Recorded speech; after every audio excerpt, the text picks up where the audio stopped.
"Don't look back," she cried. But his eyes betrayed him in the dust. The desert wind carried no mercy. It whipped through the dunes, stinging eyes, filling lungs with grit. In its center, tied like an animal beneath the blazing sun, a young woman struggled against rawhide bonds that dug into her wrists. Her lips were cracked, her skin blistered, but her spirit had not yet broken. When her captors abandoned her, they left her as carrion for buzzards, sure the desert would finish what their cruelty had begun. Hours bled into silence. Heat shimmered on the horizon. She whispered once, to no one in particular, "Don't look back." The words floated away, carried by dust. And then the sound of hooves broke the stillness. He rode in alone, Elias, a man weathered by years, shoulders bent under invisible burdens. His mustache and gray hair marked him older than most who still dared the frontier, but his eyes were sharp as gunmetal. He dismounted slow, wary. For a heartbeat, he almost turned his horse around. Trouble was a fire he had spent half his life trying to outrun. But something in her stillness, a body that refused to surrender, made his boots sink into the sand beside her. The knife hissed as it cut through the bonds. She collapsed forward, too weak to lift her head.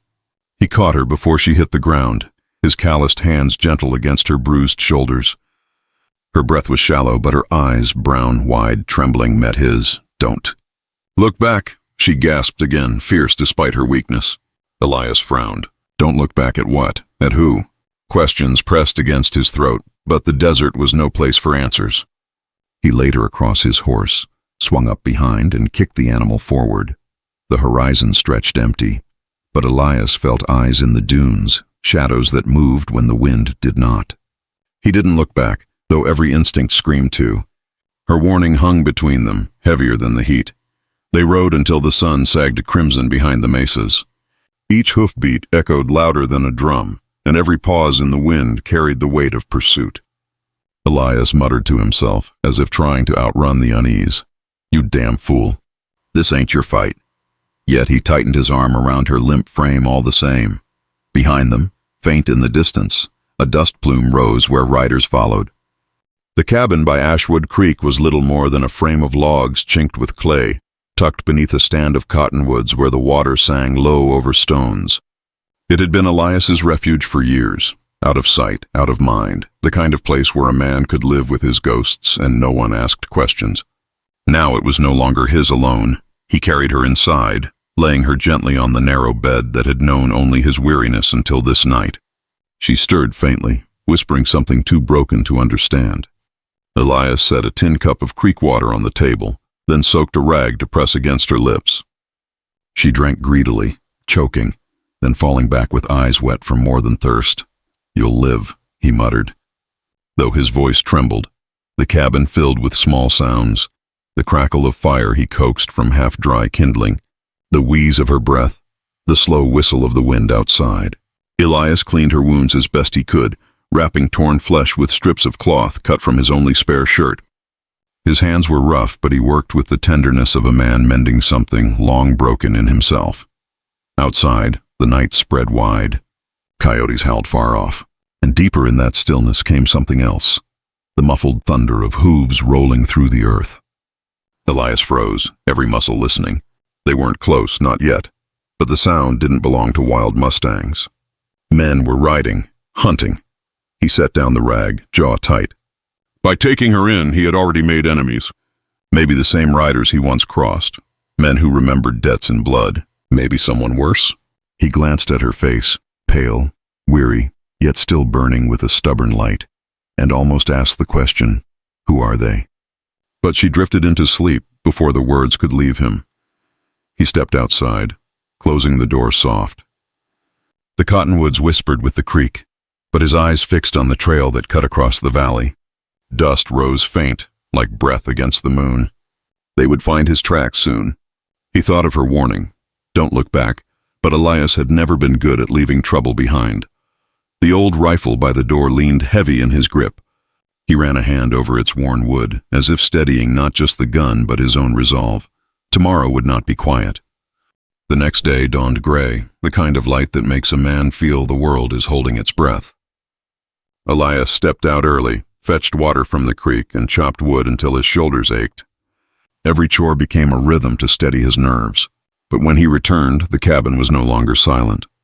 She sat up weakly on the bed, hair falling loose over her shoulders, watching him with guarded eyes. "You could have left me," she whispered. Voice hoarse. "Could have," Elias said, setting the bucket down. "Didn't." They spoke little after that, but silence carries its own weight. He cooked beans in an iron pot, setting a small plate before her. She tried to hide her hunger, but her trembling hands betrayed her. Elias turned his eyes to the fire, giving her dignity. As dusk settled, the cabin softened in firelight. Elias cleaned his rifle at the table, careful, methodical. She sat close enough to the flames to feel warmth on her skin. Finally, she spoke. "My name is Clara." Elias's hands paused. He didn't look up. "Elias." Her gaze lingered as though testing whether the name matched the man. "They'll come for me," she said at last, low, as if confessing sin. "And if they find me here, they'll come for you too." Elias gave a dry chuckle, though it held no humor. "Ain't the first time men came looking. Won't be the last." The fire popped, casting sparks against the log walls. For a moment, the only sound was that crackle in the creek beyond. Elias leaned back, eyes half closed, pretending sleep. But he listened to her soft breaths, to the way she turned restlessly, clutching the blanket he'd draped over her shoulders. And then, in the hush between the flames and the night, she whispered, not to him, not fully, but to the dark itself. "I can't keep running, but I can't let them win." The words settled heavy, a secret dropped like a stone in water. Elias didn't move, didn't speak. He kept his eyes shut, feigning dreams. But inside his chest, something stirred that had long been buried. An ache, an anger, and maybe the faintest spark of hope. Friend or foe? He asked himself silently. Salvation or a crueler fate waiting to unfold? Beyond the cabin walls, coyotes howled again. But this time, Elias swore he heard hooves on the ridge. Closer now. Out here in the Wild West, every choice carried a price.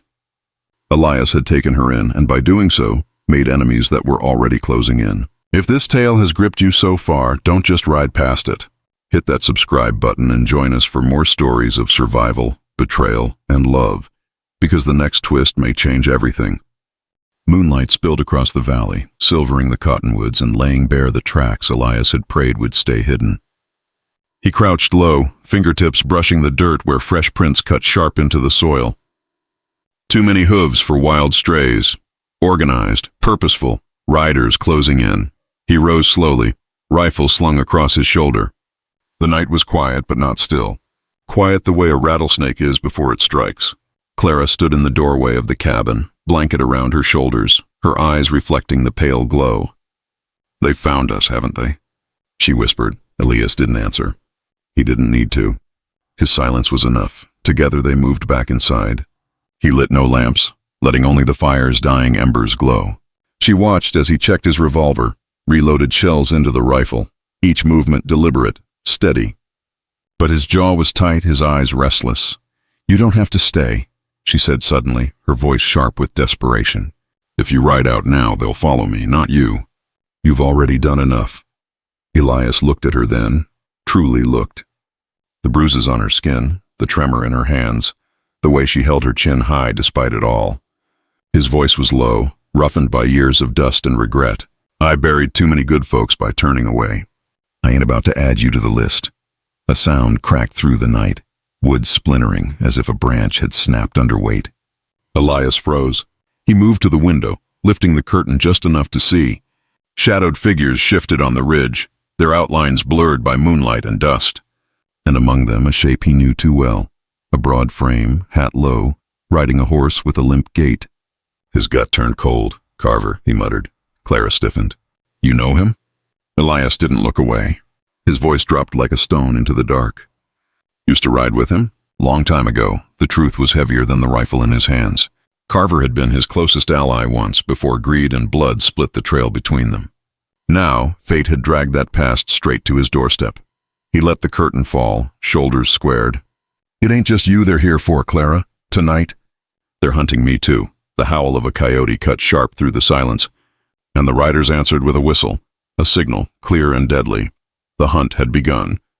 The storm rolled in before dawn, thick clouds pressing low over the valley, thunder growling like the anger of old gods.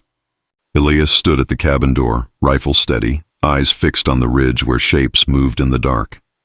Clara was behind him, clutching the blanket close, her breath shallow but her gaze fierce. Carver's whistle cut through the wind, and riders fanned out in a half-circle, shadows merging with the trees. "Elias!" a voice boomed, deep and mocking. "You got something that don't belong to you. Step out now and maybe I'll leave you breathing." Elias's lips curled into a grim smile. "Always were a liar, Carver." Lightning split the sky, flashing against steel. Gunfire followed, sharp cracks that echoed off the canyon walls. Elias returned fire, each shot deliberate, carving holes in the night. Clara ducked low, heart hammering, but she refused to cower. Crawling to the table, she grabbed the revolver he'd left, her hands shaking but determined, the air filled with smoke and storm. Rain came sudden and hard, drumming on the roof, turning dust into mud. Riders charged, hooves pounding, faces twisted in fury. Elias stepped out into the rain, bullets whipping past. He fired once, twice.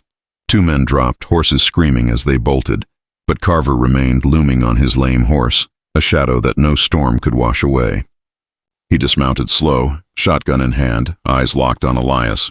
"Should have stayed gone," Carver growled. Elias raised his rifle. For a moment, the storm itself seemed to pause. "Should have buried you when I had the chance." The 2 men stood there, rain running down their faces, past bleeding into present. And then Clara's voice rang out, sharp and desperate. "Don't look back!" Elias faltered, just enough for Carver to squeeze the trigger. The blast tore through the storm, splinters flying as the cabin wall exploded behind Elias. Clara screamed.